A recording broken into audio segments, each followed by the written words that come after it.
Hello guys, সবাই কেমন আছো? আশা করি ভালো আছো। আমিও ভালো আছি। তো দেখো, বাচ্চারা কবে থেকে বলছে মা পাস্তা খাবো, তাই বড় মেয়েটা বিশেষ করে, তো ওর জন্যই বানালাম। সকাল সকাল পাস্তাটা বানিয়ে ফেললাম। 6টা ডিম দিয়েছি, আর ওদিকে পেঁয়াজ ভাজা বসিয়ে দিয়েছি। পেঁয়াজ, রসুন আর আদা ভাজা বসিয়ে দিয়েছি, আর এদিকে 6টা ডিম একসঙ্গে ফেটিয়ে নিয়েছি। দিয়ে ওই ভাজার মধ্যেই তাড়াহুড়ো করছি, ওই ভাজার মধ্যেই দিয়ে দিলাম। দিয়ে সুন্দর করে নাড়াচাড়া করে নেব। এবার ভালো করে ডিমটাও দিয়েও ভেজে নিচ্ছি সুন্দর করে, ঝুরঝুরো হয়ে যাবে। তারপর গিয়ে পাস্তাটা দেবো। এই দেখো ঝুরঝুরে হয়ে গেছে, মনেই হচ্ছে না। দেখো একসঙ্গে দিয়েছি সুন্দর। আগে আদা রসুন পেঁয়াজটাও ভেজে নিয়েছি, তারপর ডিম দিয়ে দেখো ভুজির মতো হয়ে গেছে, ডিম ভুজির মতো। এবার আগে থেকে ভাপিয়ে সেদ্ধ করে রাখা পাস্তাটা এবার দিয়ে দেবো এর মধ্যে। দেখো কি সুন্দর হয়েছে, ঝুরি ঝুরি ভাজা।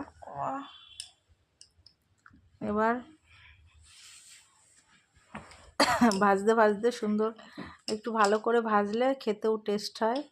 এবার আগে থেকে সেদ্ধ করা পাস্তাটা দিয়ে দিলাম, দিয়ে আর একটু নাড়াচাড়া করে নেব। সুন্দর করে নাড়াচাড়া করে মিশিয়ে নেব। ঘরোয়াভাবে এইভাবে করলে খুব ভালোই লাগে, বাচ্চাদেরও হেলদি খাবার। এর সঙ্গে কোনো কিছু নেই, বাইরের কোনো জিনিস নেই, এটা সব ঘরোয়া। তো এইভাবে সবাই বানিয়ে নিতে পারো। তারপরে লাস্টে এর সঙ্গে দিয়েছি টমেটো দিয়েছি, পরে টমেটো কুচিয়ে দিয়েছি, পরে জল ছেড়ে দেবে দেখে লাস্টে টমেটো দিয়েছি।